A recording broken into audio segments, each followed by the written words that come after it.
मराठा आरक्षण कार्यकर्ते मनोज जरांगे शनिवारी सकाळी 9 वाजता मुंबईकडे मार्गस्थ होणार आहेत। 26 जानेवारीला हा मोर्चा मुंबईवर धडकणार आहे। आतापर्यंत सरकारने त्यांची समजूत काढण्याचे अनेकदा प्रयत्न केले, मात्र जरांगे त्यांच्या मागणीवर ठाम आहेत।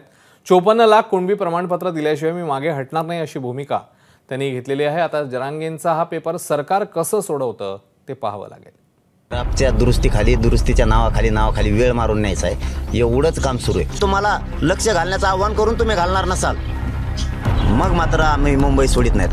तयारी पूर्ण झालेली आहे, निघाले मराठी मुंबईला। आम्ही सुद्धा निघालो 20 तारखेला। आरक्षण दिलं तरी निघालो, नाही दिलं तरी निघालो। आरक्षण मिळालं तर गुलाल घेऊन जायचं, नाही मिळालं तर आरक्षण आणायसाठी जायचं। 26 जानेवारीला मराठी मुंबईत किती ताकदीची धडक मारतायत। 20 जानेवारी जरांगे मुंबईकडे करणार कूच। जरांगेंना रोखण्यासाठी सरकारची धावाधाव। मराठा आरक्षणासाठी जरांगेंच्या लढ्याचा तिसरा अंक मुंबईत रंगतोय। कुणबी नोंदी आढळलेल्यांना तातडीने प्रमाणपत्र देण्याची कार्यवाही सरकारने सुरू केली आहे, तर दुसरीकडे जरांगेंची समजूत काढण्यासाठी आमदार बच्चू कडूंचं शिष्टमंडळही आंतरवलीत भेट देऊन आलं। मात्र जरांगे मुंबईत येण्यावर ठाम आहेत। उपोषण सोडायला आलेले ते 6-7 मंत्री कुठे आहेत? ते कुठे आहेत? त्यांची जबाबदारी फसवायला आलते का मराठ्याला? मग नुसते ते जे 5-7 जण आले होते ते मराठ्यांना फसवायला आलते का?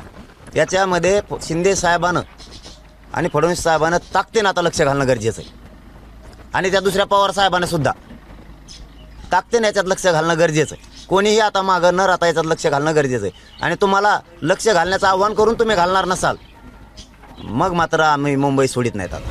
मुंबईत जरांगेंसह आंदोलनात सहभागी होण्यासाठी कूच करण्याची तयारी गावागावात सुरू झाली आहे, तर मुंबईतलं आंदोलन स्थगित करावं असं आवाहन सरकारकडून करण्यात आलं आहे।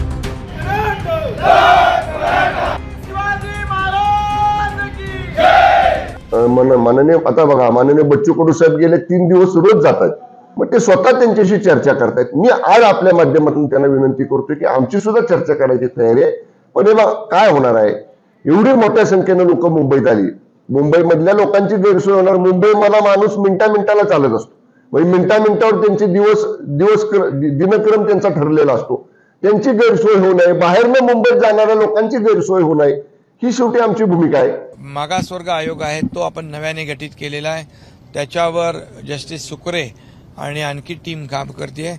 डेटा गोळा करण्याचं काम युद्धपातळीवर सुरू आहे, त्यामुळे सगळीकडून सुदैवाने एक मराठा समाजाला आरक्षण देण्यासंदर्भात एक चांगली वातावरण तयार झालेलं आहे। मराठा समाजाला आरक्षण आम्ही देणार, ओबीसी आणि इतर समाजाच्या आरक्षणाला धक्का न लावता, त्यांच्यावर नुकसान न करता मराठा समाजाला आरक्षण टिकणारं, कायद्याच्या चौकटीत बसणारं आम्ही देणार आहोत। एक लक्षात ठेवा, मुंबईचं स्वास्थ्य ते वातावरण कोणी येण्याने बिघडणार असेल तर सरकार त्या संदर्भात योग्य ती भूमिका घेईल। मनोज जरांगेंनी त्या ठिकाणी त्यांच्या आंदोलनाच्या मागे सर्व मराठा समाज आहे, सर्व पक्ष आहेत, सगळे नेते आहेत, पण कुठलंही आंदोलन हे आतताईपणा करून त्या ठिकाणी होत नसतं। सर्व लोक त्यांच्या पाठीशी आहे, सरकार त्यांच्या भूमिकेशी सहमत आहे।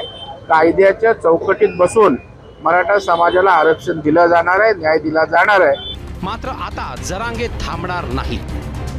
मुंबईत हे आंदोलन होणार हे जवळपास नक्की झालंय। आता सरकार हा अवघड पेपर कसा सोडवतं याची उत्सुकता राज्याला आहे। ब्युरो रिपोर्ट, एबीपी माझा। एबीपी माझा, उघडा डोळे बघा नीट।